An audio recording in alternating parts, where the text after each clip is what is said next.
Ahora vamos a pasar a desarrollar a MacLeod. MacLeod. Bueno, MacLeod está hablando de la economía interna de la América Española, o sea, esto es una cuestión de economía interna. Bueno, ¿y qué es lo que trata esto de la economía interna? Trata cuál era la fuerza de trabajo, cuál era el sistema tributario y cómo se producía la distribución y los intercambios, o sea, todo netamente comercial. Tributo, intercambio, fuerza de trabajo, distribución. Bueno, las colonias fueron estructuradas en América pura y exclusivamente para beneficiar a España. O sea, todo el tráfico desde el Atlántico hacia España. Entonces, pero el autor se pregunta, MacLeod, cuáles fueron los aspectos internos? Entonces ahí, ¿cuáles son esos aspectos internos que tenemos que tener en cuenta? Laboral, tributario y comercio interno colonial, o sea, comercio interior colonial. ¿Cuáles fueron esos aspectos internos? Bueno, entonces ahora vamos a pasar a desarrollar, o sea, fue como una especie de introducción. Ahora vamos a empezar a desarrollar el primer aspecto, que es la fuerza de trabajo, el aspecto laboral en la economía interna americana.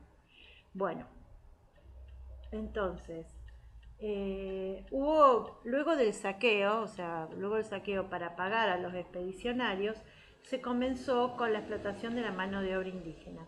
O sea, ¿qué pasa? ¿Cómo es el tema? Esto está hablando así, que llegan los adelantados, y los adelantados lo que hacen es un saqueo, porque tenían que pagar la empresa que habían hecho. Entonces saquean el oro, la plata, todo lo que pudieron. Bueno, pero después, ¿qué pasa? Ya no quedó más nada de lo que estaba en la superficie. Entonces, ¿con qué comienzan? Comienzan, o sea, el tesoro más grande que encontraron es la mano de obra. Entonces comienzan con lo que es la explotación de la mano de obra indígena. Bueno, los indios ahora dividen cuáles eran los indios civilizados y entonces el sistema de trabajo se divide entre indios civilizados y los indios nómadas. Los indios civilizados para MacLeod eran más fáciles de explotar. ¿Por qué? Porque ya estaban adoctrinados en un sistema, porque ya ellos estaban adoctrinados, estaban disciplinados y estaban disciplinados en un sistema por el sistema inca, o sea, ellos ya estaban acostumbrados a responder a una estructura de poder. Además, ya había sistemas de servidumbres, de semiesclavitud, como el yanaconazgo, y de perpetuidad laboral, justamente o sea que ya había un sistema implementado. Bueno, los españoles, lo primero que hicieron cuando llegaron fue eliminar a la cabeza, o sea, a los dirigentes. Platini, eliminar a la cabeza, tanto a Montezuma como a Atahualpa. Bueno, ¿y qué hicieron? Y se pusieron en su lugar, bueno, pero se pusieron en sus lugares desde las sombras, porque sí, hubo unos cuantos incas que fueron títeres de los españoles. ¿Qué hacían los españoles también? Digitaban a los curacas, con el fin de que suministraran mano de obra y obviamente que los curacas tenían una ganancia. Bueno, eso para los indios civilizados fue bastante fácil dominarlos, pero no fue tan fácil para los... A ver, que no fue tan fácil para con los indios nómades. ¿Por qué? Porque ellos no estaban disciplinados y se resistieron bastante. Fueron los que le dieron bastante más lucha, ¿no? Entonces, ¿qué pasa? Tuvieron graves problemas para implementar la disciplina y para implementar el sistema, ¿no? Después tenemos el esclavismo. El esclavismo, o sea, ni bien llegaron, fue el primer sistema laboral. Pero la corona se opuso a esclavizar. No querían que le saquen mano de obra, eran necesarios ahí. Claro, esto es así. El esclavismo fue el primer sistema que se quiso implementar, o sea, pero ¿qué había? Era como un comercio, había que se sacaban indio para venderlo en otra parte. Bueno, entonces, ¿qué pasa? La corona se opuso por eso al esclavismo, porque necesitaba que los indios se quedaran ahí para trabajarles a ellos.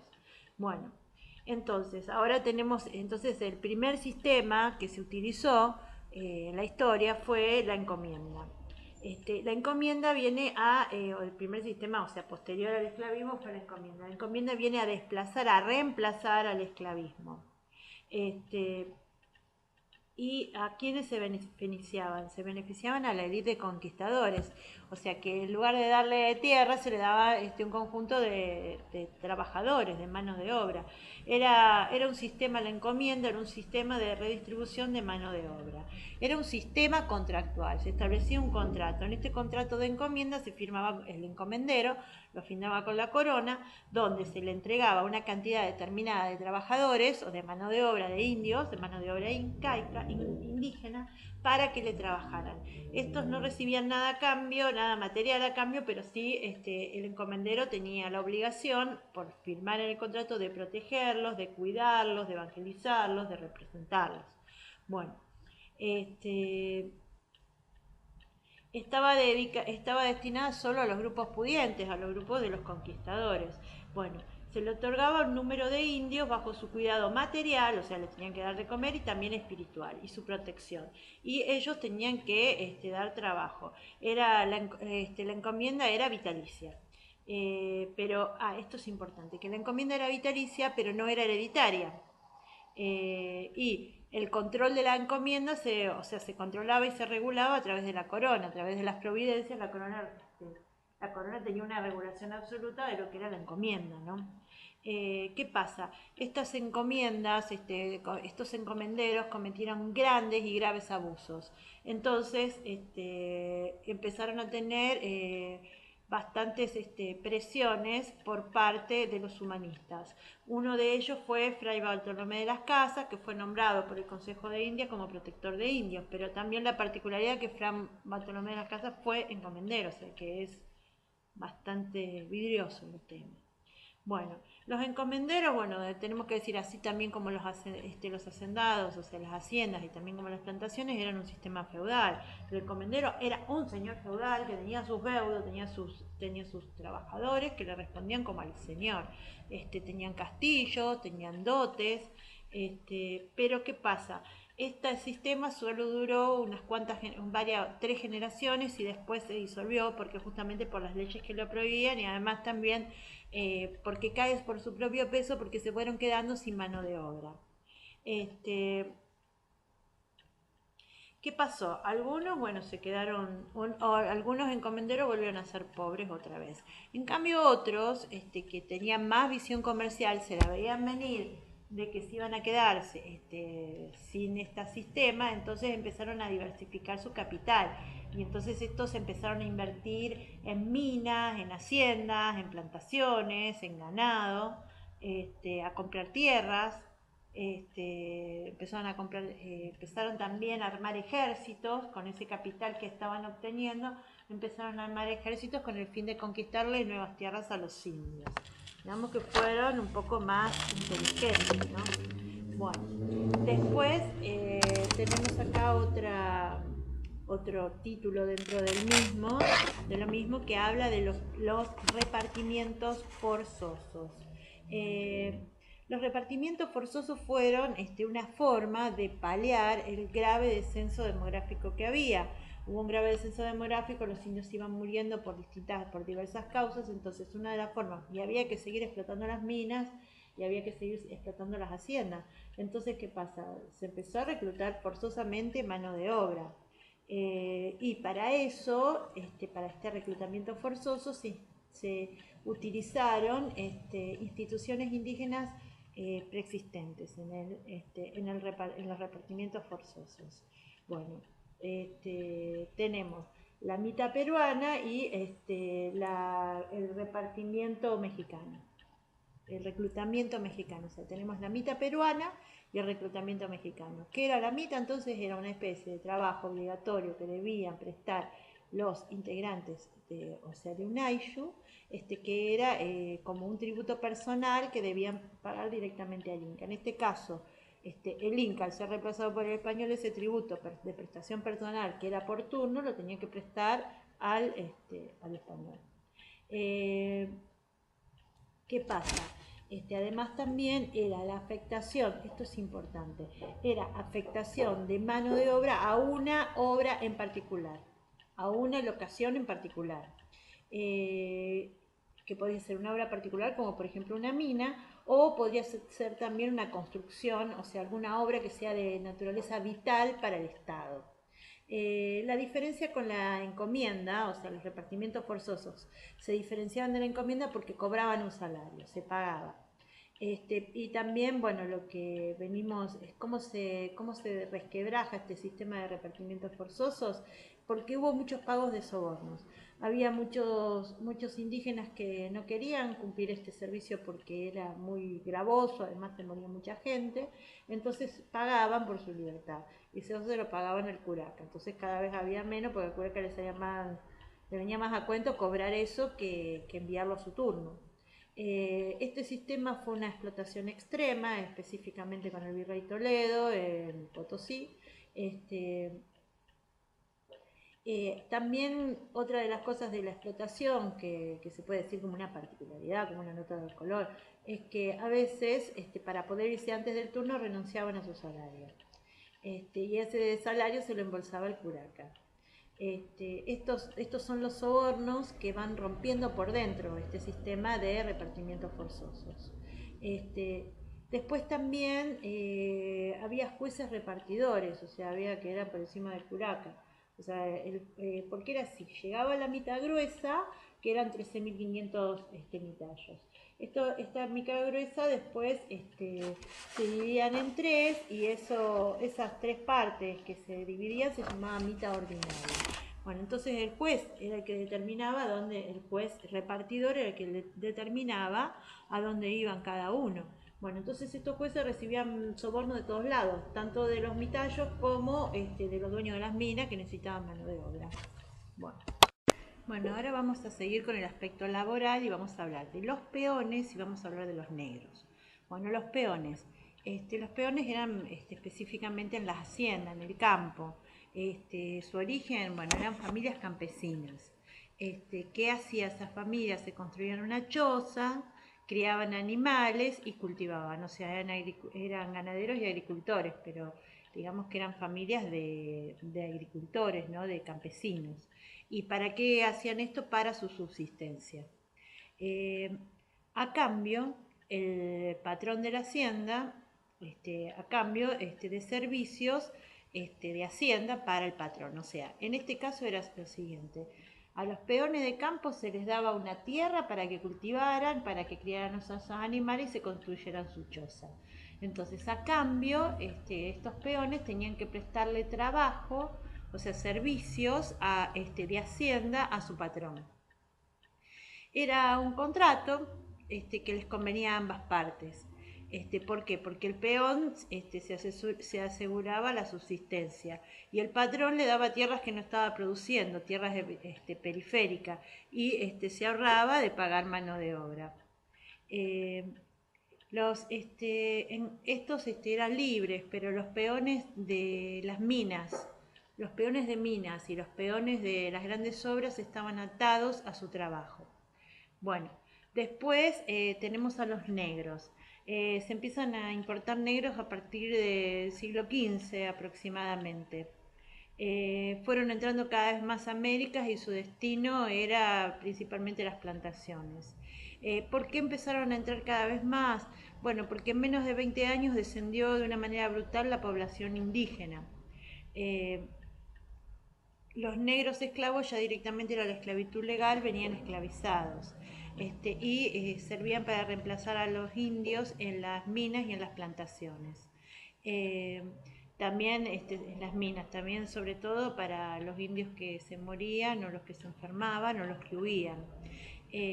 También servían en casa como criados, servían en haciendas y en plantaciones. Luego algunos negros eran manumitidos, o sea, se les daba la libertad, generalmente por buenos servicios o lo que es peor, porque llegaban a la vejez y ya no servían para trabajar, entonces era como que literalmente se los sacaban de encima, ¿no? Llegaron a ser tenderos, comerciantes y artesanos. Bueno, ahora vamos a ir al aspecto tributario de MacLeod, al aspecto tributario. Bueno, MacLeod dice que desde 1501 se cobraban tributos a los indios. ¿Por qué? Por el solo hecho de ser sometidos y que ellos fueran los señores, o sea, era la voluntad de poder y la relación de dominación. Al principio, a estos tributos, los tributos eran percibidos por los encomenderos porque prestaban servicios personales. Pero cuando disminuye la población, entonces ¿qué pasa? Ya no es suficiente. Entonces, qué hace la corona? La corona aumenta la presión tributaria. Aumenta la presión tributaria. Entonces, ¿qué pasa? Se pagaban en especies, se llevan gallinas, trigo, productos del viejo mundo. Bueno, las gallinas, también eso es otra de las cuestiones que trajeron como consecuencia, como un quiebre, ¿no? En lo que es, o sea, una ruptura en lo que es la economía indígena, porque introdujeron gallinas, trigo, vino, ganado vacuno. Es como que todo, son todos productos del viejo mundo. Entran en el nuevo mundo y estos productos al principio no les gustaban a los indios, pero estaban obligados a consumirlos y también a cultivarlos. ¿Por qué? Porque de esa manera tributaban más, tenían que pagar más impuestos y así incentivaban la economía de Europa, ¿no? ¿Qué pasa?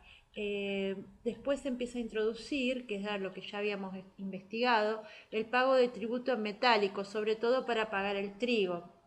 Y se ejercía la violencia, también se ejercía la violencia para cobrar los impuestos. ¿Qué pasó? Muchos indios, tanto de Perú, o sea, además de disminuir, de derrumbarse la población, muchos indios de Perú y de México huyen. Y estos indios se hacen vagabundos y después pasan a ser los yanaconas. Tostón. Bueno, el tostón, acuérdate, tostón. Bueno, el tostón era el tributo destinado al pago, al mantenimiento o al pago de las obras públicas. Las autoridades españolas, con el tiempo, comenzaron a exigir el pago de tributo en metálico. Entonces, ¿qué pasa? Algunos indígenas que vivían muy alejados de la zona tenían que caminar largas distancias, grandes distancias para poder ganar dinero para así poder pagar el tributo, porque bueno, vivían en Suayu, pero tenían que recorrer grandes distancias para ir a trabajar a otro lado para poder conseguir monedas y a su vez así poder pagar el tributo. Y era tan violento el sistema de cobro, bueno, eso era otra, que el sistema de cobro era muy violento, o sea, les pegaban. Entonces, era tan violento ese sistema de cobro que muchos indígenas huyeron de sus pueblos. Y otros indígenas buscaban la protección en las haciendas. Ese puede llegar a ser uno de los comienzos de la peonada. Como había que pagar en metálico, había una gran dificultad para, esto significaba, claro, ves acá tenemos el inicio de la inflación y todo eso, porque como había que pagar en metálico era una gran dificultad para los indios y para los pobres. Entonces se empieza a falsificar la moneda, se empieza a adulterar la moneda, se le empieza a agregar plomo. ¿Qué pasa? Y esto también es todo un sistema que produce grandes desfasajes, porque la buena moneda era guardada, para el comercio exterior, pero en el mercado interior, y a la moneda interior, a la moneda inferior se usaba para pagar el salario de los indígenas, por un lado, y por el otro para comprar productos, o sea, era todo, la moneda inferior se usaba para el mercado interno. Por lo tanto, los indígenas tenían que sí o sí tributar con moneda inferior, porque era la que estaba circulando a nivel interno. Bien, después, la derrama. La derrama fue otra forma de extorsión. Las aldeanas, o sea, la derrama entonces la derrama también fue otra forma de explotación. Las aldeanas eran, ajá, Esta era la derrama. La derrama también es otra forma de explotación. Las aldeanas eran obligadas a preparar la materia prima textil, o sea, el algodón, por ejemplo, y luego a manufacturar. Así, de esa manera, o sea, se tenían que encargar de todo el proceso productivo. Así, de esa manera, se reducía el precio de la ropa. Eh, Después tenemos otra forma de extorsión fue el repartimiento forzoso de productos y mercaderías. O sea, te enchufaban, otra de las cosas entonces, por ejemplo, el trigo, las gallinas, te enchufaban de prepo el producto y las mercaderías y los tenías que pagar. Y eso era otra forma de extorsión. Después también tenemos la alcabala, que era un impuesto el alcabala era también un impuesto que era el 2% de todas las mercaderías, de cada artículo. Después tenemos el quinto real, que es el 20%, que este quinto real se aplicaba principalmente a piedras y a metales preciosos y a minerales preciosos. Y después tenemos el diezmo eclesiástico, que ese se aplicaba para los recursos agrícolas. Bueno, ahora vamos a ir a la tercera parte, que es porque había tres aspectos, un aspecto laboral, un aspecto tributario, y ahora vamos al aspecto de la distribución e intercambio de las posesiones españolas, en las posesiones españolas será. Bueno, entonces, ¿qué vamos a hablar? Bueno, vamos a hablar del circuito económico, porque vamos a hablar de un sistema de producción, distribución e intercambio que están todos interrelacionados. O sea, ¿qué hacemos? Producimos, transportamos, o sea que eso es la distribución, producimos logística, transporte e intercambios. Esto están todos uno relacionado con el otro. Bueno, en el nivel más bajo se encontraban que la agricultura, campesinos, o sea, estaban los campesinos y el intercambio entre los pueblos. Estamos hablando de lo que es el comercio interno. ¿Qué pasó? Acá, ¿qué se producía? Bueno, se producía en los márgenes de las haciendas, o sea, en la producción en los márgenes de las haciendas, porque la hacienda era más de ganado, que era para proveer las minas. Entonces, en los márgenes de las haciendas se producía maíz, tubérculos, frijoles, pulque, chicha, que era una bebida, aves de corral y ropa. Bueno, entonces había una gran producción, pero en los márgenes de las haciendas. Todo esto era hecho por los indios. Pero ¿qué pasa? Entonces los indios se van muriendo. Esos indios que se fueron muriendo fueron reemplazados por españoles, por mestizos y por negros, que van a ser los que van a empezar a consumir. ¿Qué pasa? Todos estos productos que estaban hechos al margen, todos estos productos, maíz, papa, tubérculo, chicha, pulque, aves de corral, ropa, todos estos productos que eran producidos, que eran realizados por los indios y por los campesinos, que después fueron reemplazados por españoles, por mestizos y por negros, ¿qué pasa? Eran consumidos en las grandes ciudades, había mucha demanda con respecto a eso. Entonces esto genera así un intercambio interno. ¿Qué pasa? ¿Pero con qué se intercambiaba? Como lo habíamos dicho antes, se intercambiaba con monedas de baja calidad. ¿Por qué de baja calidad? Bueno, porque la moneda, bueno, se adulteraba, se alteraba con plomo, y con esa moneda era con la que se les pagaba a los indios. Y como se les pagaba a los indios era una moneda de circulación interna, entonces, bueno, circulaba esa moneda de baja calidad y la moneda de buena calidad se guardaba para el comercio exterior. Después, cómo era el intercambio por medio de monedas de baja calidad o también se seguía utilizando el trueque. ¿Cuándo se hacían esos intercambios? Generalmente en los días de feria. Los días de feria coincidían con las fechas ceremoniales. Bueno, el transporte, ¿cómo se transportaban las mercaderías? A lomo de burro o a espaldas del campesino. ¿Qué pasaba con aquellos productos nuevos, novedosos? Bueno, es como que los españoles metían la mano en todo. Se metían en todas las etapas, o sea, los españoles estaban en todo, eran omnipresentes porque querían mantener su monopolio, entonces estaban en todas las etapas de la producción. Salvo en aquellos procesos que eran complejos, como por ejemplo la producción de los tintes, pero ¿qué pasa? Cuando ya salía el producto terminado, lo captaban y se lo llevaban a España. Entonces intervenían en la parte de la distribución. Bueno, o sea, no en la producción, pero sí en la distribución. Bueno, ¿qué pasó? A partir del siglo XVII, del siglo XVII, hubo una expansión de carne y de cereales hacia México. Carne y cereales hacia México, o sea, desde el sur hacia el norte. ¿Cómo lo transportaban? Se transportaban en mulas, ese era el transporte. Lima fue considerado un gran mercado.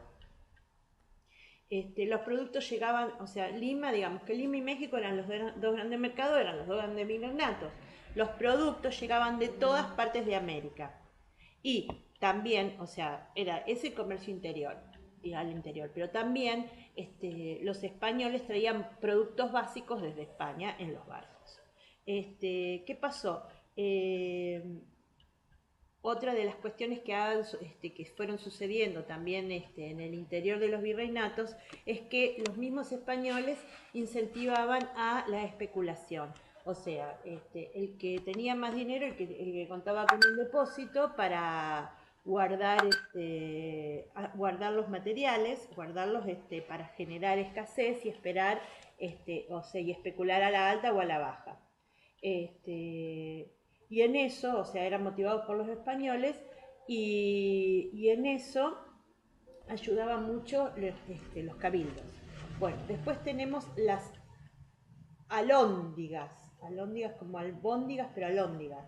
¿Qué eran las alóndigas? Alóndigas.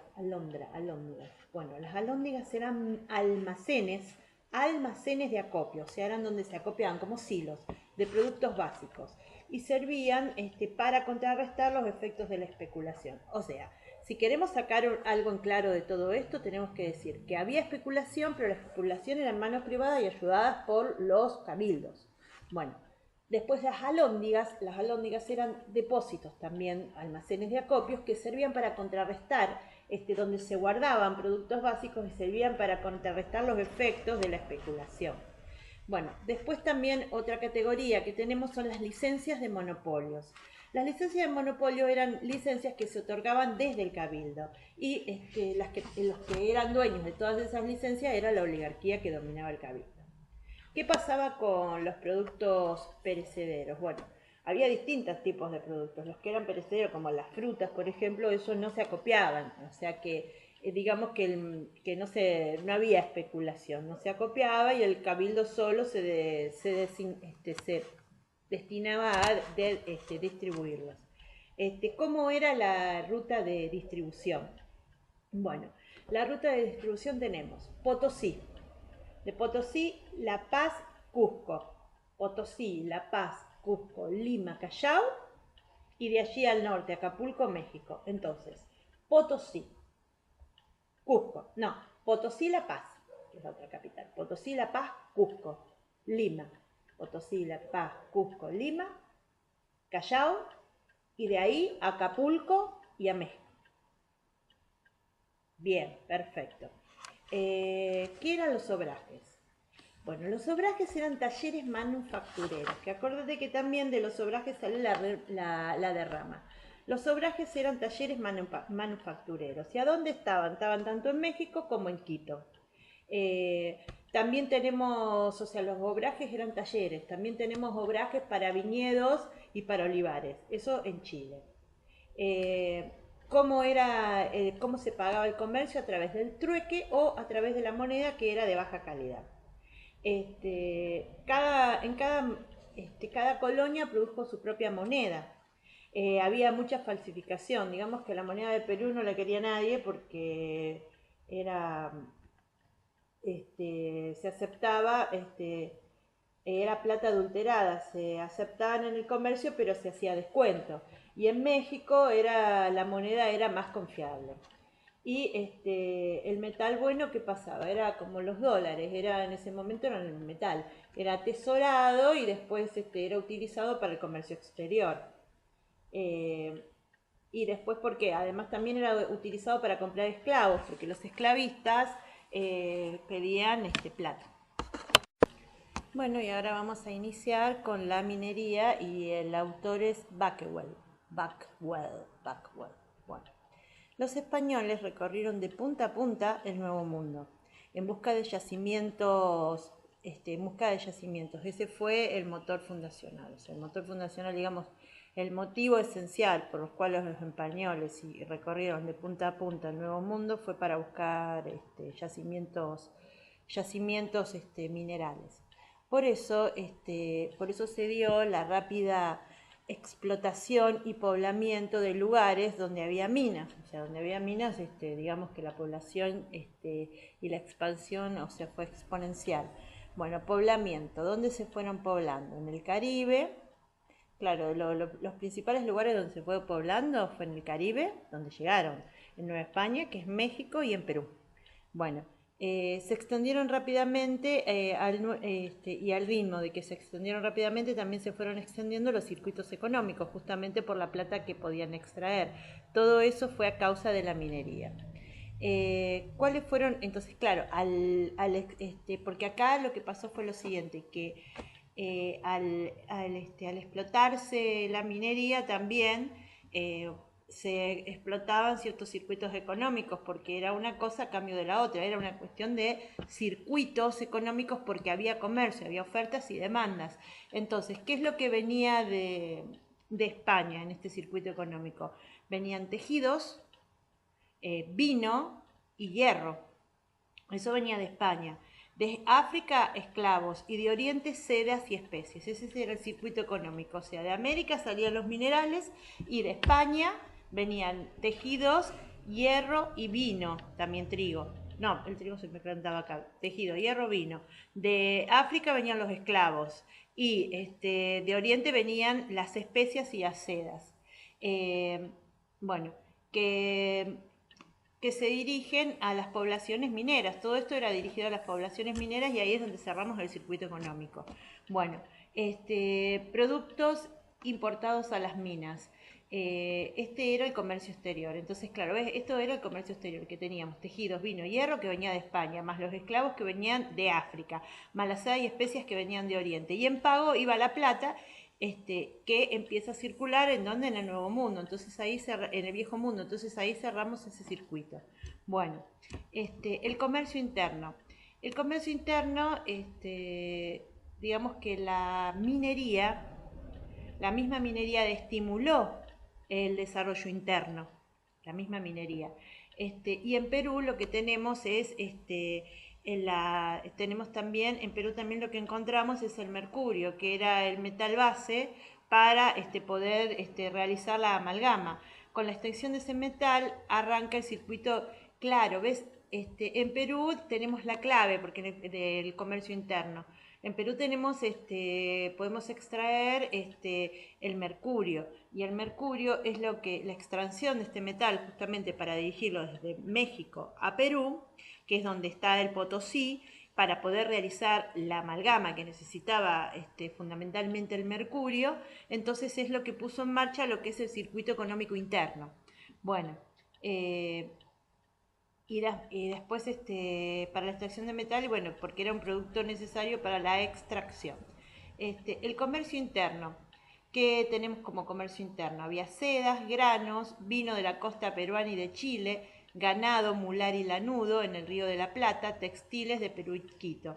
Bueno, entonces ahora, ¿qué había en comercio interno? Bueno, justamente, ¿ves? Desde el mineral, el mercurio se consumía a nivel interno. Entonces, ¿esto qué movía? Bueno, movía comercios de sedas, comercio de granos, por ejemplo el maíz, de vino, había vino en la costa peruana y en Chile, también ganado, mular y vacuno, sobre todo en el Río de la Plata, y textiles, o sea, textiles de Perú y de Quito, ¿ves? Perú y Quito que estaban ahí, y después lo que es vino de las costas, o sea, que es donde se producía el vino en las costas de Perú y de Chile. Había sedas, había granos, había ganado, mular y vacuno. Bueno, los filones. De plata tenemos a 4.800 metros en el Potosí y entre 1.800 y 2.400 metros en Nueva España. La plata del Potosí, o sea, la plata mexicana era más cotizada porque la plata del Potosí era una plata impura que se combinaba con otros metales. Y después tenemos el oro. El oro se extraía de la selva. y procedía de los aluviones. Se trataba de oro en estado puro. La plata, la mayoría de las minas de plata de América era impura. ¿Y cómo se enriquecía la plata? Bueno, la plata se enriquecía a través de los procesos de oxidación. Y esto se hacía, este proceso de oxidación se hacía debajo de la capa freática. Ahora, siguiendo el apunte de Vacaville, vamos a ir al título que se llama Técnicas extractivas. Bueno, primero teníamos el sistema de excavación abierta. Este fue el sistema de minería colonial. Se excavaba a una mayor profundidad para buscar concentraciones más ricas de metal. Y entonces esta era una manera que se fueron trazando túneles retorcidos, o sea, el sistema de excavación abierta era que se hacía un pozo y se buscaba a mayor profundidad mayor pureza del mineral.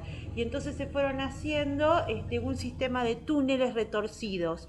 Este sistema de túneles retorcidos se llama sistema de rato. Sistema del rato o de rato, no sé si de rato o del rato, pero es un sistema de túneles retorcidos que eran excavaciones donde se iba cada vez a mayores niveles de profundidad para buscar mayor pureza del mineral. ¿Cuál era el problema? ¿Cuáles eran los problemas que se le dieron a este tipo de excavación? Que los primeros mineros eran aficionados.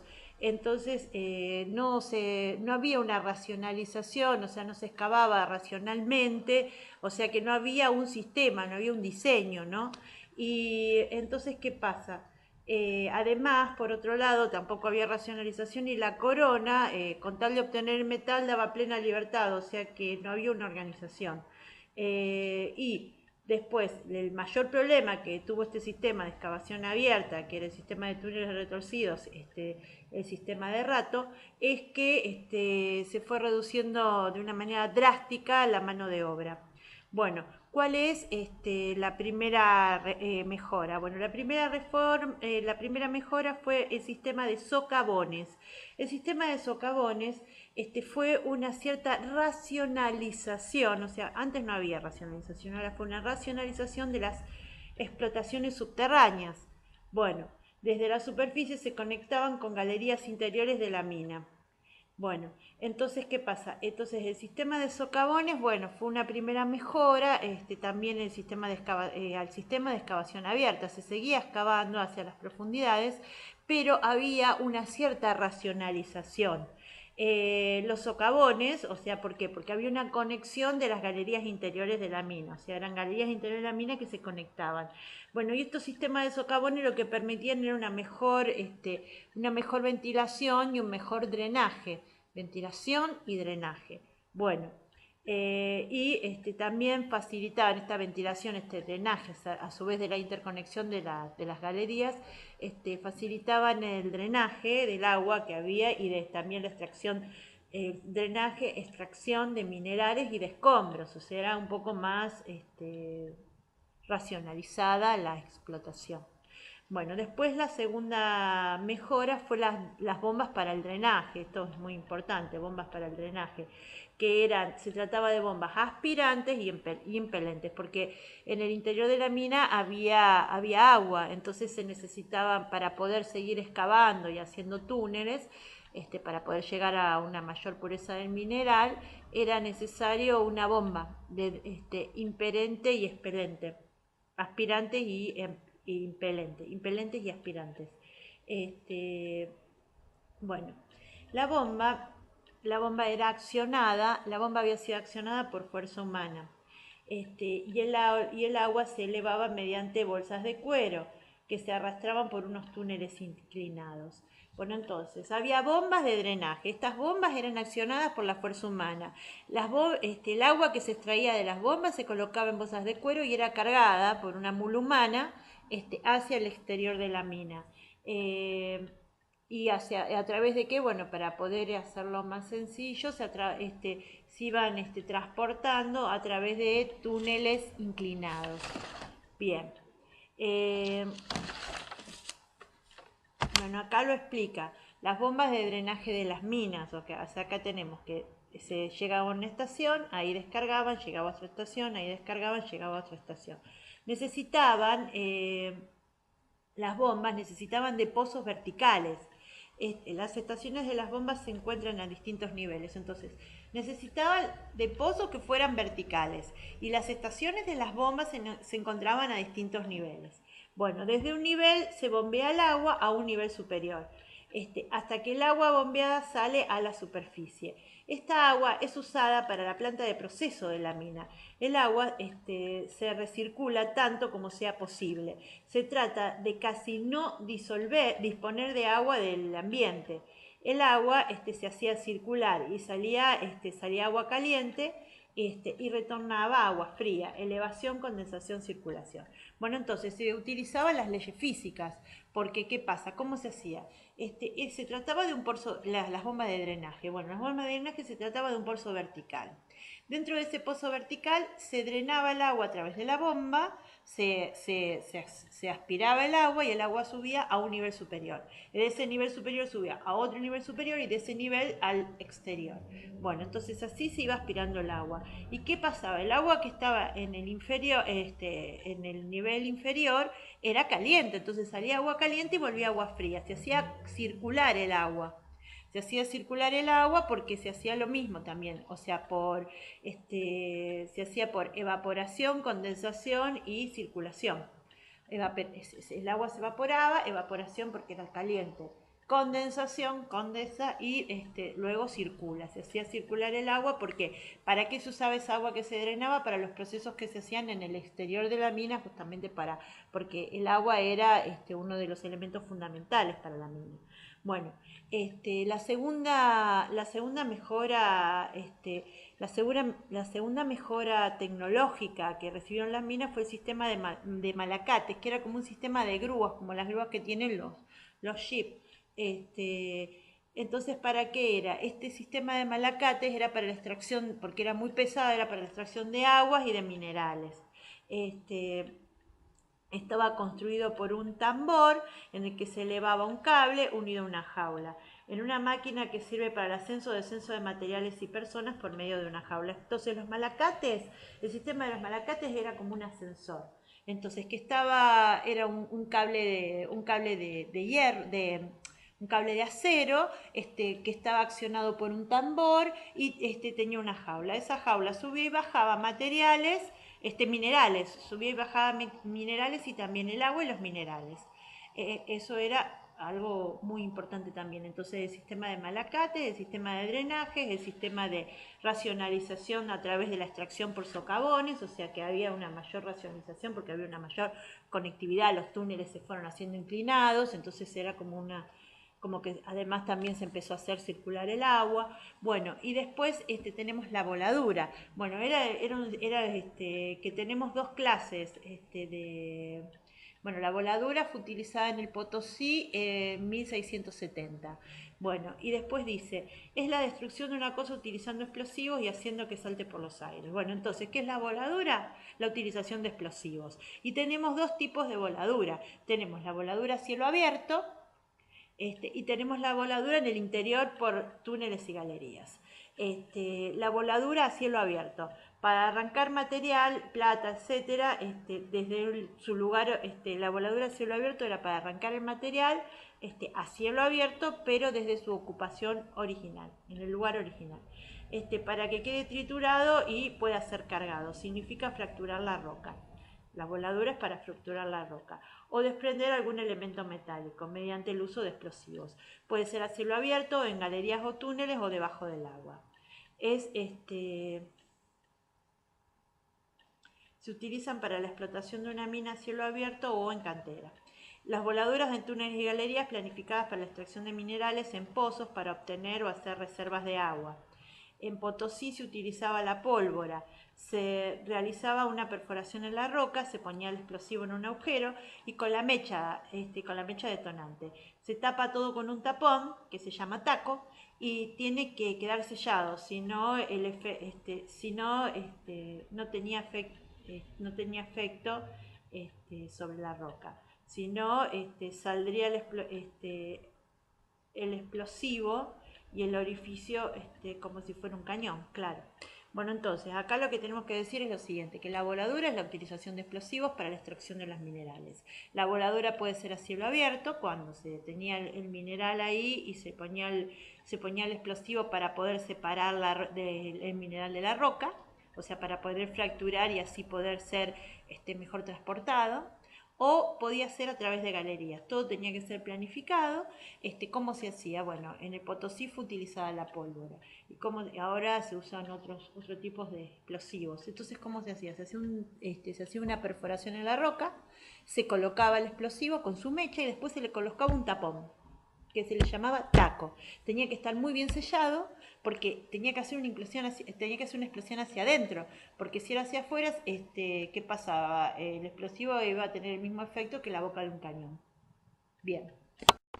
Bueno, ahora vamos a lo que es el proceso de transformación, que es la refinería.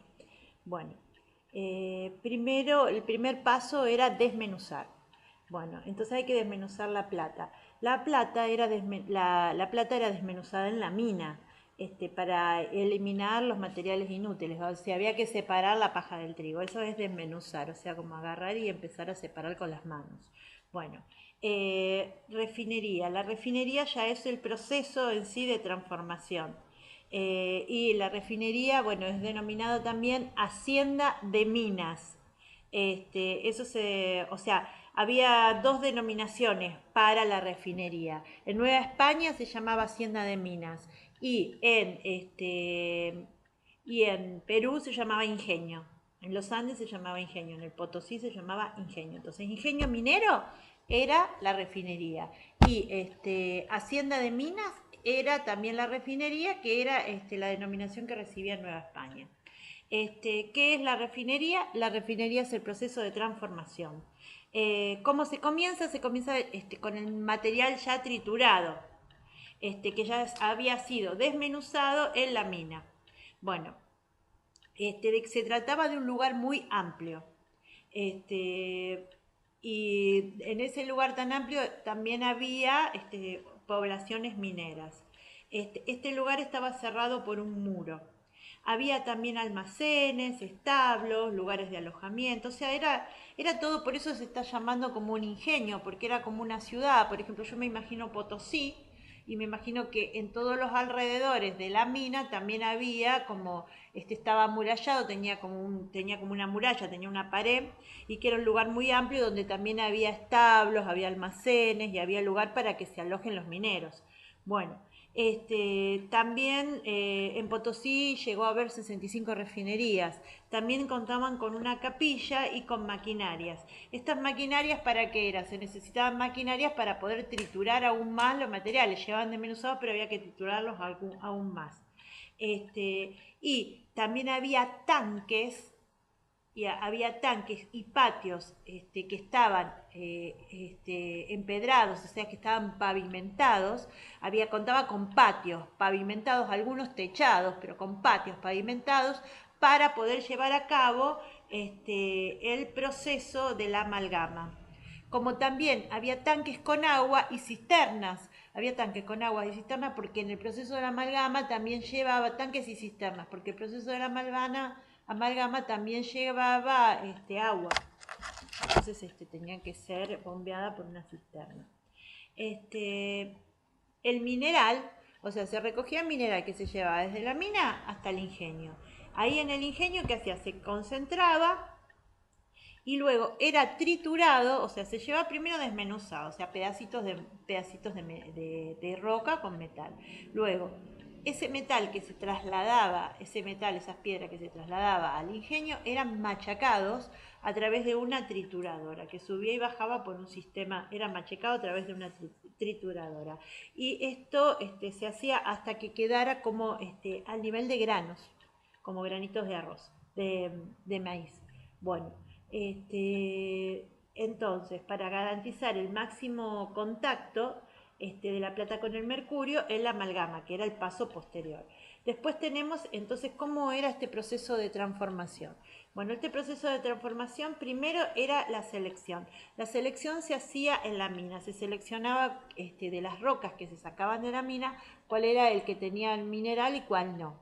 Y después se desmenuzaba, se iba partiendo y se desmenuzaba. Luego tenemos el segundo, que es a través de una machacadora. Esta era la fase de triturado, se trituraba hasta dejarlo como un grano. Y después está la fase de la amalgama, que esta fase de la amalgama era cuando se colocaba sal, se colocaba mercurio, se le ponía agua y se hacía como una pella, una pella. Bueno, la machacadora. Entonces, contacto de la plata con el mercurio, esa era la amalgama. Bueno, ahora la machacadora. La machacadora era una máquina. Esa máquina, que se llamaba sistema de bocarda o machacadora. Bueno, esa máquina era impulsada por mulas o por caballos. Por eso también la minería trajo como consecuencia, como negocio asociado a la hacienda, porque proveían de ganado para justamente las machacadoras. Era una máquina. Estaba montada sobre unas palancas y que caían, subían y bajaban sobre el mineral. Subían y bajaban sobre el mineral hasta convertirlo en granos. En algunas zonas eran hidráulicas porque no había pasto para poder mantener a los caballos. Y estas zonas hidráulicas tenían mecanismos que iban impulsando, tenían canales, iban por canales que ahora eran hidráulicas, o sea, eran impulsadas por agua, o sea que había ingeniería. Eran hidráulicas a través de canales que iban impulsando los distintos sistemas de palancas. O sea, no podían ser impulsadas por un motor animal porque no había pastos en esa zona. Bueno, el impulso entonces, ¿cómo era el impulso de la machacadora? El impulso de la machacadora era por caballos, por mulas o por agua, si eran sistemas hidráulicos en las zonas donde no había caballos, donde no podía haber caballos porque no había pasto. Estos mecanismos se levantaban, subían y bajaban alternativamente y iban pisando la roca hasta convertirla en granos. Bueno, y tenían como un eje muy pesado y caían sobre un lecho de piedra. Bien. Después tenemos la amalgama. ¿Dónde se hacía la amalgama? Se hacían en patios pavimentados. El amalgama se trata de un procedimiento que es conocido desde la antigüedad y lo hacían a través, los que lo conocían, los indios que los conocían, los indios guairas. Los indios guairas tenían un privilegio sobre los demás indios porque tenían el conocimiento que los demás no tenían sobre el arte de la amalgama. Pero este sistema de amalgama, a pesar de ser conocido antiquísimamente, fue utilizado industrialmente a partir de esta época en el Nuevo Mundo. ¿Cómo eran los patios? Bueno, los patios eran pavimentados por piedras. Algunas veces eran techados. Se ponía el material, se ponía el mineral en el patio, aproximadamente entre 1000 y 1500 kilos de material. Luego se le echaba sal común. Era 1 kilo de sal por quintal. Luego se le agregaba mercurio, que era 3 o 5 kilos aproximadamente. Y luego se le agregaba agua. Eso está así como lo sabes. Bueno, los indios guairas eran los únicos que conocían la técnica de la amalgama. ¿Cuánto duraba el proceso para convertir? Duraba entre 3 semanas a 3 meses. Bueno, cuando después había un especialista cuando el especialista establecía la pureza, el grado de pureza, entonces ¿qué pasa? Ahí es donde esta concentración se lavaba y se filtraba. Entonces quedaba una pella. La pella era una masa, una bola, una masija, una amalgama. Entonces quedaba una pella, que era como una masa. Porque ¿qué pasa? Primero se lavaba y después se filtraba. Primero se lavaba eso y después se filtraba. Entonces así quedaba una pella, que era una amalgama depurada. Esa pella se calentaba, esa es la parte que me faltó, esa pella se calentaba para que se evaporara el mercurio.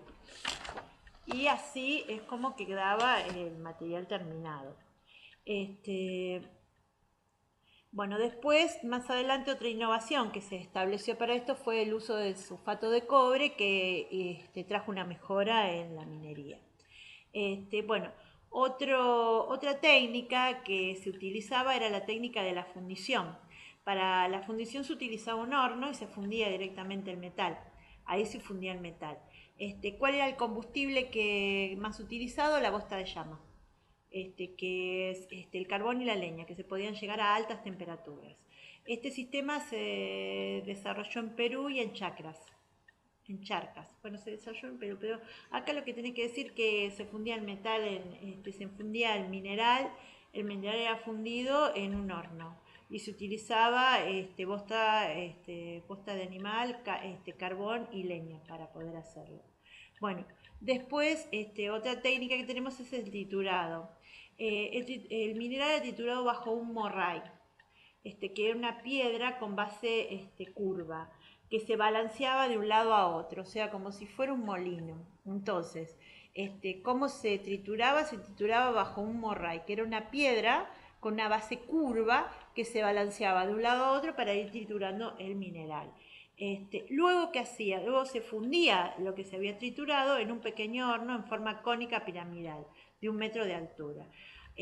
Bueno, entonces la fundición era así. Primero se trituraba la piedra, después de esa piedra, cuando quedaba por un morray, después esa piedra era fundida y así era como se llevaba el mineral. Bueno, pero el mineral fundido era de inferior calidad.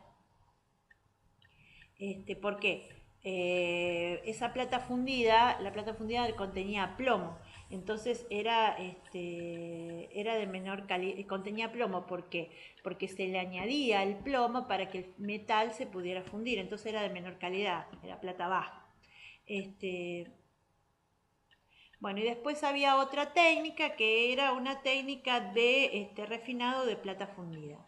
Bueno, entonces ahora tenemos que decir cuáles son las materias primas que se utilizaban para todo el proceso. Bueno, para la amalgama se usaba la sal, que era imprescindible. Después también las piritas. A partir de, bueno, no sé eso que es pirita. Pirita se usaba el hierro para la maquinaria, se usaba agua, se usaba madera para construcción y también como combustible, y se usaba sobre todo el mercurio. Este, bueno, y la mina de mercurio más importante del Nuevo Mundo fue la de Huancavelica. Huancavelica, que fue una de las minas más mortales de la historia. Que estaba, Huancavelica, que estaba en el centro de Perú, parece. Y después tenemos la de, bueno, Huancavelica, la mina de Huancavelica, después vamos a ver a dónde estaba. Bien, listo. Bueno, ahora vamos a hablar que este autor que se llama Bakewell. Bueno, habla de lo que es el sistema de trabajo. Bueno, y teníamos para las minas, teníamos dos tipos de sistema de trabajo. El reclutamiento forzoso en Nueva España y la mita en Perú. Bueno, el reclutamiento forzado. La minería dependía muchísimo, o sea, dependía casi exclusivamente de la mano de obra indígena, o sea, de trabajo indígena. Negros había poco en las minas, porque los negros se iban para las plantaciones, salvo en las minas de oro. ¿Qué pasó hacia 1500? O sea, hay que recordar que la encomienda fue prohibida, entonces estaba como en declive, y los reclutamientos forzosos eran más aztecas por las guerras. Les convenía a la corona porque el reclutamiento reducía el poder del encomendero. Bueno, esto es muy interesante. Entonces, ¿qué tenemos acá? Que en Nueva España, bueno, tenemos los reclutamientos forzados, tenemos los sistemas de reclutamiento forzado. Bueno, el sistema de reclutamiento forzado tenemos el repartimiento en Nuevo México, en Nueva España, y la mita en Perú. Este sistema de repartimiento, o sea, de trabajo forzado, de reclutamiento forzado, se necesitaba, para las distintas minas se necesitaba muchísimo mano de obra indígena, o sea, dependía casi exclusivamente, porque negros había poco en las minas, salvo en las minas de oro. Entonces, bueno, se necesitaba este trabajo indígena. Entonces, bueno, se recurría al reclutamiento forzoso. Y que en Nuevo México, en Nueva España se llamaba repartimiento y en Perú se llamaba mita. ¿Por qué se recurrió a España recurre a este sistema y no a la encomienda que estaba en declive? Porque la corona lo que pretendía era reducir el poder de los encomenderos, que ya estaban teniendo mucho, habían extendido muchísimo, había que frenarlos un poco.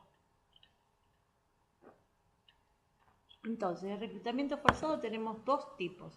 El repartimiento, que se repartía mano de obra, y el que se hacía a través de los jefes de las distintas tribus, que eran los encargados de entregarlos para el pago de tributos. Y tenemos la mita, que era que es el mismo sistema, pero tiene otro nombre, y se usaba el sistema de mita, que era trabajo por turnos, era utilizado en Perú. Bueno, muy bien. Después la mitad de Perú. Específicamente en Potosí. Bueno, acá en Potosí tenemos a un protagonista bastante nefasto, que es el virrey Toledo, que cometió muchísimas brutalidades contra los indios. ¿Qué hacía Toledo? Comprometía a casi todos los curacas de Perú a que enviaran mitallos. Y distribuyó los mitallos entre las minas y las refinerías, que eran los ingenios, ¿no? El salario para esta gente era miserable. El trabajo era ininterrumpido, de martes a sábados, el domingo los indios se emborrachaban, por lo tanto hubo mucho declive de la población, había un sistema de sobornos para el curaca para no hacer la mita. Los indios, para no cumplir con la mita, huían a las provincias, y también lo que había era mucho hacinamiento en el Potosí.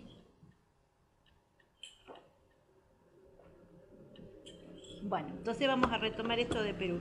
Bueno, en Perú tenemos una figura que era el virrey Toledo. El virrey Toledo cometió muchísimas brutalidades contra los indios. De 10 indios que entraban a la boca de mina, salían 3. Así que se perdían gran cantidad de gente. Bueno, ¿qué hacía? Presionaba, o sea, comprometió a todos los curacas de Perú a que enviaran mano de obra, que enviaran mitallos. Bueno, los curacas también estaban corrompidos porque recibían ganancia de todos lados. Ganancia desde los mineros para enviar mano de obra. Y ganancia también desde los propios mitallos que sobornaban al curaca para que eligiera a otro y no a él, el que no tenía, para mandarlo a las minas. Se distribuían los mitallos entre las minas y las refinerías, y el salario era miserable, o sea, no cobraban casi nada. ¿Cómo era el trabajo? Bueno, era un trabajo ininterrumpido por turnos, de martes a domingos. Los lunes los indios se emborrachaban y el martes les costaba llegar a trabajar. Entonces, bueno, el alcoholismo llegó a ser un problema muy grave. Llegaban a matar por alcoholismo a la gente con una piedra en la cabeza. Y también podemos decir que hubo un gran declive de la población.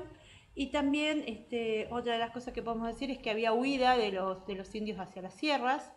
Y también podemos decir que había Potosí, como ese auge, ese boom que tuvo, había un gran hacinamiento en las islas. Había un gran hacinamiento en Potosí. Bueno, después el reclutamiento. Reclutamiento, ¿qué pasa? No es el reclutamiento, es el repartimiento. ¿Cuál es la diferencia entre los repartimientos y lo que es? Que el repartimiento es un sistema que había estado establecido al principio en Nueva España por Obando. Bueno, y era el virrey Toledo. Bueno, el repartimiento es distinto que la encomienda, porque ahí se recibía salario. En cambio, en la encomienda no percibían salario. El repartimiento era por un periodo de tiempo limitado, porque era por turnos, y el reclutamiento fue un sistema muy utilizado, o sea, se reclutaba a la gente y después se establecía la mita, que era esa obligación que tenían de efectuar un servicio personal para tributar, y y sobre todo fue utilizado en el Cerro Rico del Potosí y el que comandaba todo esto fue el virrey Toledo, Francisco Toledo, que ejerció una gran crueldad.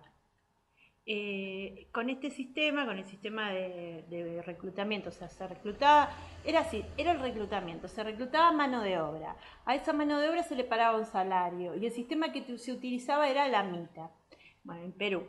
Entonces fue un sistema de una extremada crueldad y bueno, y donde más se utilizó fue en el Cerro Rico de Potosí. Con este sistema se abastecía ininterrumpidamente de mano de obra suficiente para las mitas.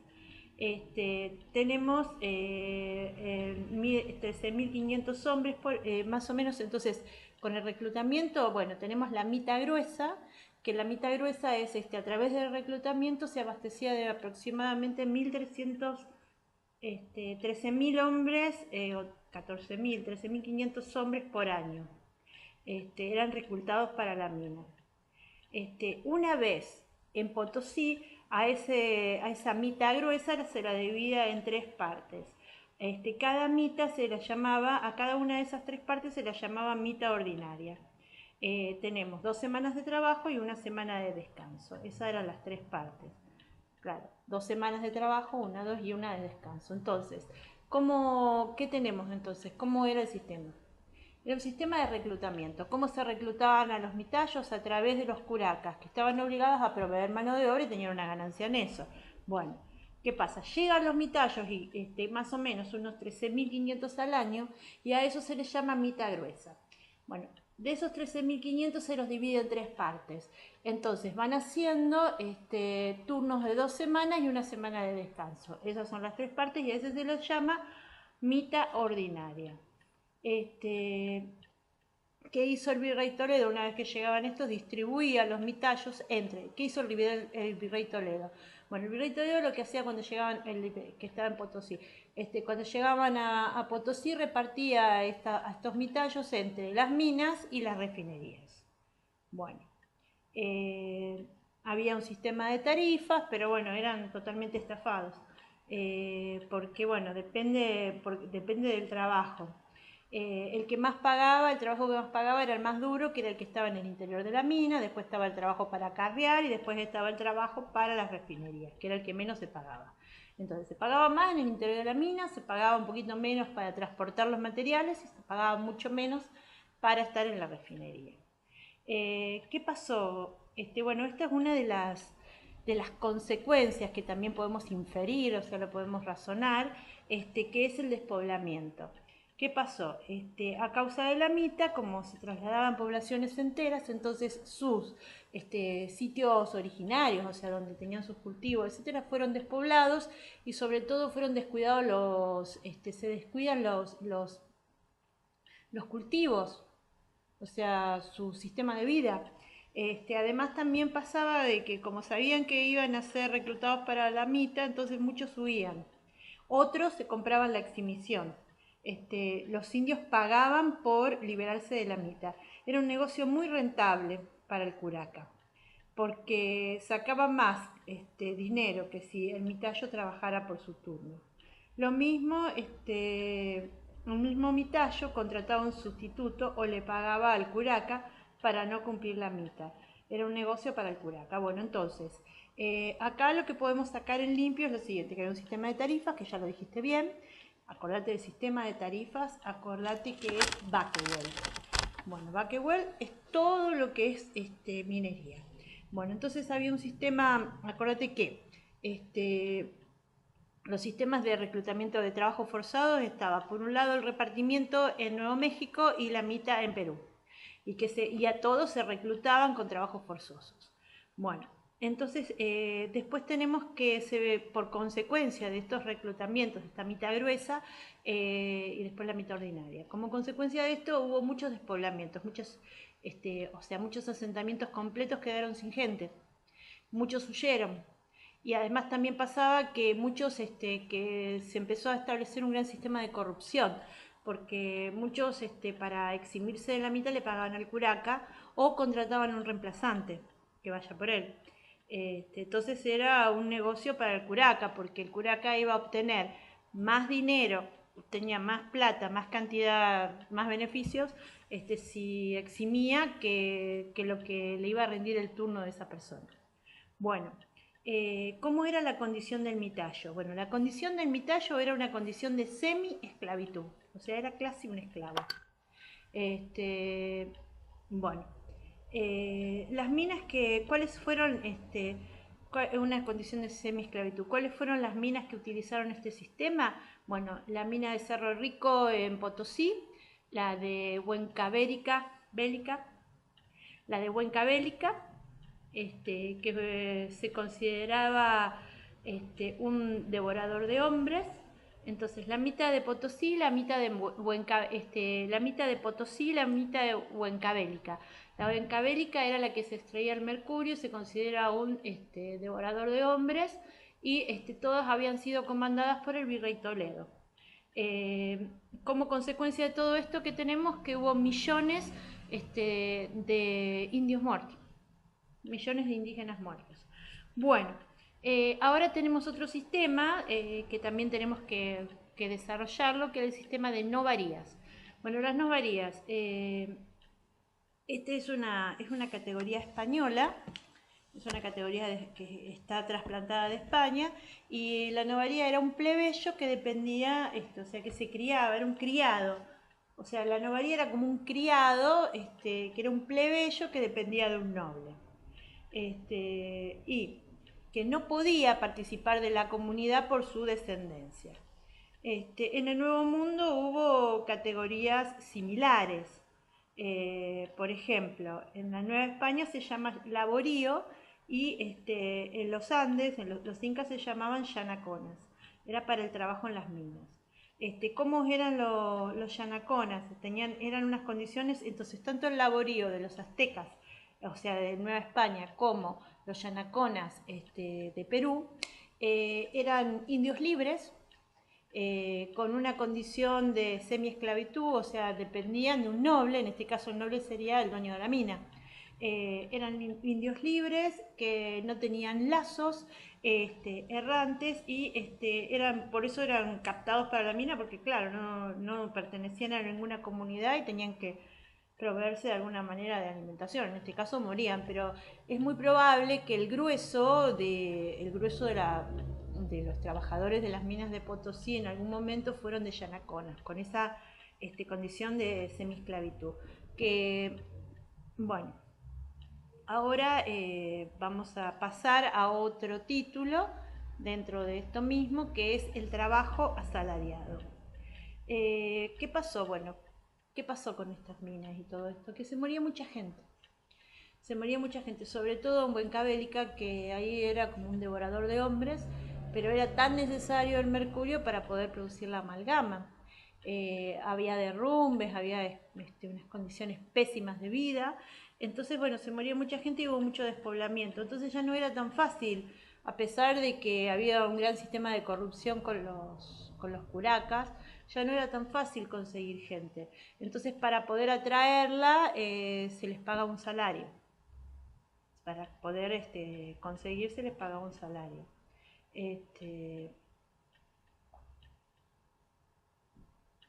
Hubo que empezar a pagar. Bueno, ya no era tan fácil conseguir mano de obra por la encomienda o por el reclutamiento, entonces hubo que empezar a pagar para atraer gente a trabajar.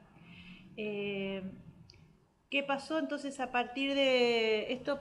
Esto comenzó a pasar a partir del siglo XVII, donde ya se empezó a instaurar una categoría de mineros profesionales. Además, otra cosa, ¿por qué trabajo asalariado? Bueno, se empieza a pagar un salario que era un poco más justo, porque lo que se necesitaba era que no se muriera tanta gente, y que no se fueran, que no huyeran, entonces se necesitaban trabajadores fijos, tanto en las minas como en las refinerías. Y sobre todo se necesitaban que estuvieran capacitados, que supieran picar el metal, el mineral, y que conocieran los servicios, los procedimientos de refinería. Entonces, trabajo asalariado, ¿por qué? ¿Por qué se instaura el trabajo asalariado? Bueno, se establece el trabajo asalariado porque ya no era tan fácil captar mano de obra, porque se había muerto todo y bueno, Y además también es como que a partir del siglo XVII la minería es como que fue avanzando, entonces empieza a crearse una nueva categoría que es de mineros profesionales. Estos mineros profesionales, o sea, primero que las minas ya necesitaban trabajadores fijos, tanto en las minas como en las refinerías. Entonces, los que sabían triturar el metal, o sea, los que sabían triturar el mineral y los que sabían las técnicas de refinamiento, la refinería, cobraban salarios altos, o sea que eran bastante importantes. Bueno, ahora vamos a ir a otro apartado también de Bakewell, que es cómo eran las condiciones de trabajo en las minas y en las refinerías. Bueno, es también una cuestión lógica, eran incómodas, eran muy peligrosas, las temperaturas eran muy elevadas, requerían un gran gasto de energía, o sea, un gran gasto de esfuerzo físico, no había ventilación y la iluminación era pésima. Entonces, bueno, todo. Peligrosas, infectadas, calurosas, poca ventilación, poca iluminación, muy peligrosa, falta de medidas de seguridad. Bueno, ¿quiénes eran los barreteros? O sea, bueno, ahora tenemos como distintos tipos de trabajadores. Barreteros. Bueno, los barreteros eran trabajadores especializados. Digamos que eran los más buscados, ¿no? Porque ellos se colocaban bajo tierra y extraían el mineral de los filones, con palos, cuñas y barras, con gran esfuerzo físico. Trabajaban en espacios reducidos, con muy altas temperaturas y muy mala ventilación, eso ya lo habíamos dicho antes, entonces lo único espacio reducido. Entonces, ¿quiénes eran los barreteros? Como la palabra lo indica, barreta. Los barreteros eran los que estaban en la profundidad de la mina, estaban al lado de los filones y lo que se encargaban a través de palos, barras, cuñas, etcétera, barretas, se encargaban de extraer el mineral, de sacar el filón de donde estaba. Bueno, y este trabajo era muy peligroso y además de ser muy peligroso el espacio era muy reducido y digamos que eran especializados porque no todos sabían hacer ese trabajo. Bueno, después tenemos a los tenateros, tenateros. Bueno, los tenateros eran las bestias de carga, eran utilizados como bestias de carga. También eran indios. ¿Y quiénes eran estos, las bestias de carga? Eran los hombres que no servían como barreteros, que no servían para la mina, entonces solamente servían para trasladar. Tenían que trasladar el mineral a la superficie. ¿Y cómo era que lo trasladaban? Bueno, tenían una manta que se ataban así de costado a costado y en esa manta cargaban todo el mineral y lo tenían que trasladar bajo sus espaldas y tenían, se ponían una vela en la frente, atada así, y bueno, si se caían, se morían porque se quemaban vivos. Bueno, entonces generalmente los tenateros podían llegar a cargar 140 kilogramos en sus espaldas, con una vela atada en la frente. Si se caían, se morían.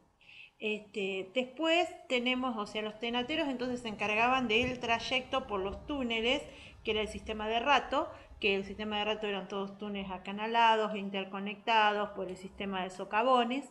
Bueno, entonces, ¿qué pasa? Estos tenateros se encargaban de trasladar el mineral desde el fondo de la mina hacia la superficie.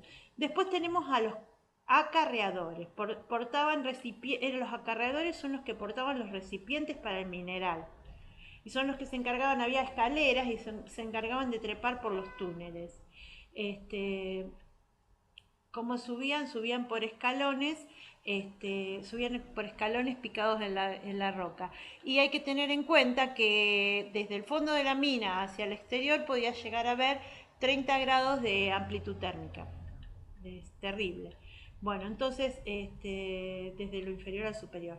Bueno, entonces, bueno, lo que tenemos acá que eran las condiciones incómodas, peligrosas, había mucho polvo, mucho polvillo, o sea que tenían muchas enfermedades pulmonares, también las condiciones había muchos peligros de caídas, sobre todo el polvo era para los machacadores estaban ubicados en el exterior de la mina, había muchas muertes.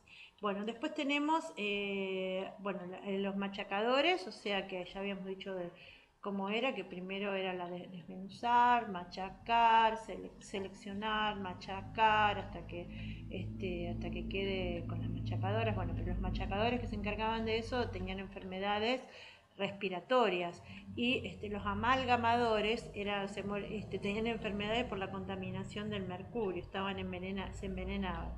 Bueno, después también habla de lo que eran las minas de oro. Bueno, las minas de oro se encontraban en los ríos, en las selvas tropicales. Y también eran muy peligrosas porque estaban expuestos a enfermedades tropicales y también animales salvajes que había por ahí, ¿no? Y quedaban expuestos. Eh, bueno, ¿qué pasa? En los patios, que era donde se producía, donde se hacía la amalgama, los indios pisaban, porque iban descalzos, pisaban y respiraban el mercurio. O sea que era todo insalubre. Bueno, Huancavelica. La mina de Huancavelica era la peor, era una mina de mercurio, el material estaba rodeado de material calcáreo, lo que la hacía muy inestable, tenía muchos derrumbes y había muchísimos en el interior, había muchísimos gases tóxicos. Bueno, listo. Bueno, ahora vamos a ir a otra cuestión de Baquebel, que es las repercusiones sociales que tiene el sistema de minería. Bueno, desde el punto de vista de los españoles, que eran dueños de las minas, o sea, ser propietario de una mina significaba ascenso en la escala social, porque determinaba casamientos con la nobleza. Pero también era un arma de doble filo, porque perder un filón significaba acreedores, pérdida de todos los bienes, o sea, caía en desgracia. ¿Y qué significaba para los indios? Bueno, para los indios significaba un total desarraigo, porque lo extraían de su ayllu y lo llevaban a la mina y era muy probable que muriera. Se pasaba del campo a la ciudad y se pasaban, o sea, pasaban del campo a la ciudad, ciudades superpobladas, campos despoblados, y eso fue una gran tragedia porque se quedaron sin su propia alimentación, sin sus propios medios de alimentación. Bueno, después vamos a hablar del sistema de Avio, porque vamos a hablar del capital. Bueno, la minería, para iniciarse, o sea, para arrancar con la tarea minera, se necesitaba poco capital, pero después se necesitaba mucho, se necesitaba una gran inversión. Porque realizar los socavones, que eran el sistema de túnel, el sistema de ratio, era algo muy caro. Entonces, por lo tanto, se pedían créditos. Los créditos eran el sistema de Avio. El sistema de Avio eran los créditos, que era un sistema de abastecimiento y crédito. Algunos españoles compraban plata, o sea, uno de los sistemas para abastecerse de dinero es que compraban plata sin acuñar, o sea, plata en bruto, a descuento, o sea, era más económica. Y luego hacían monedas que después volvían a comprar, con las que volvían a comprar plata más barata. O sea, que digamos que se hacían los orfebres, porque hacían así, compraban la plata sin acuñar. Acuñaban y con esa misma plata, que le tenía un valor agregado, volvían a comprar plata sin acuñar y ahí hacían una diferencia. Bueno, ahora hay otro subtítulo que habla de minería y Estado. Bueno, la corona obtenía grandes ingresos con la minería. No te olvides del quinto real, que era el 20% que se llevaba el Estado. Y estos ingresos eran directos y eran en metálico. ¿Qué pasó con los poderes sobre la minería? Bueno, los impuestos indígenas se los exigía en metálicos y en especie. O sea, ¿cómo se exigía el tributo al indígena? En metálico, en moneda y en especie. Entonces, ¿qué pasa? Como se obtenían grandes ingresos por la minería, entonces el Estado comienza a controlar los derechos reales, a ver a quién le pertenecía eso, o sea, quiénes eran los propietarios de las minas, los propietarios del suelo. También tenían otra de las cuestiones también para poder Entonces, ¿qué controlaba el Estado? Bueno, por eso el Estado y la minería. El Estado, la corona, controlaba los derechos reales, o sea, quiénes eran los dueños de la tierra. También controlaba los precios y la distribución del mercurio. O sea, el precio y la distribución del mercurio. O sea, sin el precio, sin el de mercurio no se podía hacer la amalgama. Y después también tenía poder sobre la redistribución de la mano de obra. O sea, podía conceder porque era un poder que podía conceder o denegar el reclutamiento de mano de obra. ¿Quién era el aviador? Porque acordate que estábamos hablando de un sistema de avio, que era un sistema de créditos. El aviador era el que abastecía a las minas de mercaderías y de créditos, sobre todo de créditos. Entonces, en un principio era un almacenero que te daba mercadería, pero después te empezó a dar préstamos, te daba las cosas prestadas. Al principio eran comerciantes que concedían créditos a los mineros, pero al poco tiempo comenzaron a prestar dinero. Entonces, el aviador rescatador, que así era la figura, prestaba dinero, cobraba intereses, era usura. Se hacía todo un tráfico de plata no acuñada. Bueno, entonces el aviador reparador era, al principio era un comerciante, que abastecía las minas con mercaderías. O sea, entonces los mineros iban y conseguían, por ejemplo, un traje. Lo conseguían al crédito. Sacaban a crédito, bueno, y después lo pagaban cuando le pagaban a ellos. Bueno, entonces con el tiempo, primero fue nada más que abastecer mercadería, pero con el tiempo empezaron a prestar directamente dinero y cobraban intereses. Por eso era aviador rescatador, porque lo rescataba. Y bueno, trabajaba con la plata no acuñada. Bueno, vamos a seguir. Entonces, vamos a ir al PowerPoint del eje 3. Lo primero que vamos a ver es economía colonial. Bueno, la economía y comercio colonial estaba compuesto por minería, hacienda, plantaciones y ciclos productivos del comercio. Bueno, ¿cómo era el desarrollo? Era considerado un desarrollo desigual y combinado. Desigual y complejo no, desigual y combinado. Porque este desarrollo se trató de un desarrollo social, económico y cultural. ¿Por qué era desigual? Bueno, porque era el desarrollo en conjunto de la relación desigual, o sea, un desarrollo en conjunto de relación desigual, o sea, había lugares que estaban plenamente desarrollados y otros que estaban muy atrasados. ¿Y por qué era combinado? Porque se combinaban distintos modos de producción. Había coexistencia de determinadas estructuras, o sea, estructuras ancestrales con altamente industrializadas. Había un enclave entre relaciones económicas, comerciales y sociales, o sea, era combinado porque ahora era primero un desarrollo desigual porque había relación de dominación, había poderosos versus los dominados, bueno, este desarrollo, o sea, unas zonas eran altamente desarrolladas y otras desigualmente desarrolladas, sobre todo la relación con la periferia. Bueno, y después también era combinado porque se combinaban formas de producción. Por ejemplo, el ejemplo de la fábrica al lado del taller artesanal. Entonces, era una combinación de estructuras, por eso era combinado. Bueno, ¿cuáles eran los principales sectores? Bueno, los principales sectores tenemos la minería, que su primer auge productivo fue a partir del siglo XVI. Después tenemos las haciendas, tenemos las haciendas y después por otro lado tenemos las plantaciones. También todos rondando a partir del siglo XVI, XVII.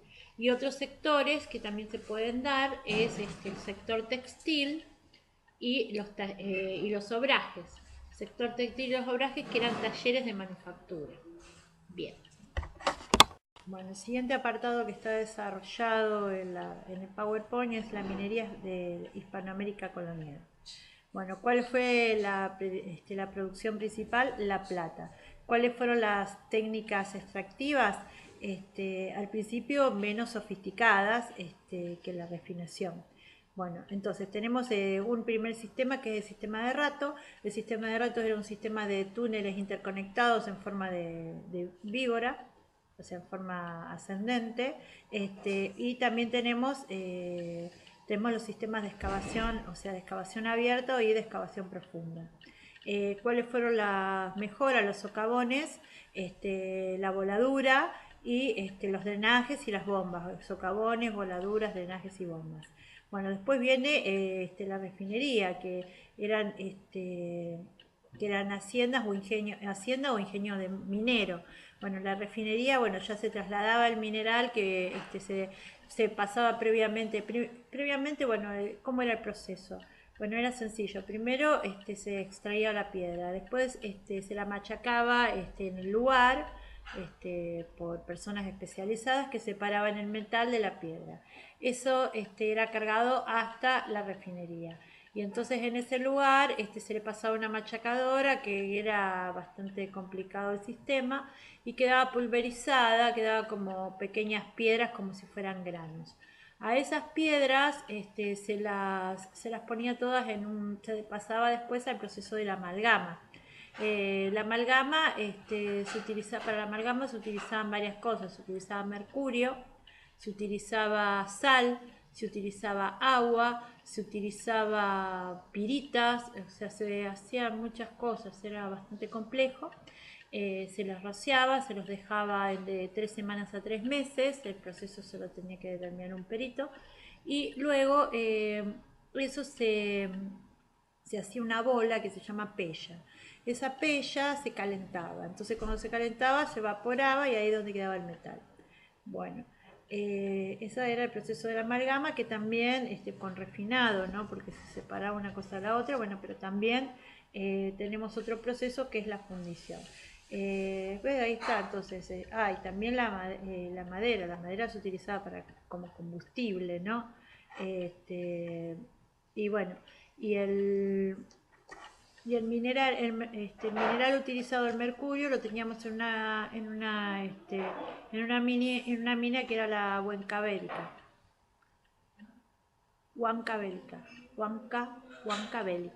Entonces, en la mina de Huancavelica, en Perú. Bueno, los sistemas de trabajo indígena en las minas de plata, o sea, sistema de trabajo en las minas de plata era indígena puramente, y en las minas de oro eran trabajos de los negros. ¿Cómo se llamaban? Bueno, tenían dos nombres distintos. La mita se usaba en Perú y el repartimiento se usaba en Nueva España. Bien. ¿Qué pasaba con el comercio? Los ingresos iban directamente a la corona, pero la corona no podía controlarlo todo, por eso había una alta corrupción. Haciendas. Bueno, ¿qué eran las haciendas? Las haciendas eran organizaciones económico-territoriales, pertenecían a la época colonial y generalmente eran mixtas porque era una combinación entre hacienda agrícola y hacienda ganadera. ¿Dónde se ubicaban? Se ubicaban tanto en centros urbanos como en centros mineros, porque estaban cerca de las minas para abastecerlas, ¿no? Con ganado y con productos.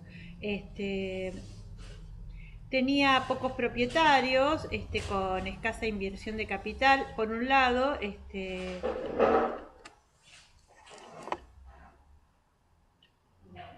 o sea, capital, ¿por dónde venía el capital? Tenían el propietario, ¿por dónde venía el capital? De la minería, y por otro lado del crédito.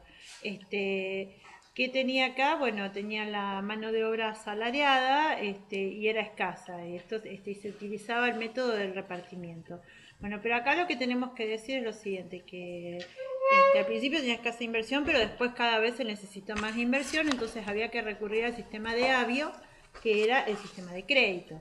Bueno, ¿qué es lo que se producía? Bueno, se producía ya después, cuando ya vinieron los españoles, se producía trigo, maíz, también se producía vid, o sea, vino, árboles frutales, también había caballos, vacas, ovejas, mulas, y en la caña de después en los complejos azucareros había cañas de azúcar, que también todo esto era destinados al comercio. Bien. Bueno, y por último tenemos a las plantaciones. Las plantaciones eran una organización también económica, o sea, económico-territorial, también de la época colonial. Bueno, se basaban en el sistema de monocultivo, porque lo único que se plantaba era la caña de azúcar. O sea, monocultivo con sistema de semi-elaboración del producto, que era a través de los ingenios azucareros. Para poder establecer una plantación era necesario muchísimo capital, por lo cual había muy pocos propietarios que pudieran afrontar con ese, y también se necesitaba una gran mano de obra. Lo que no pasaba en las haciendas es que se necesitaba menos. Eh, ¿Quiénes eran la mano de obra de las plantaciones? Los esclavos negros generalmente. ¿Cuál era su producción principal? El azúcar. ¿Cuál era el alcance? Mercado internacional. ¿Y cuánto duró el ciclo del azúcar en Brasil? De 1534 a 1690.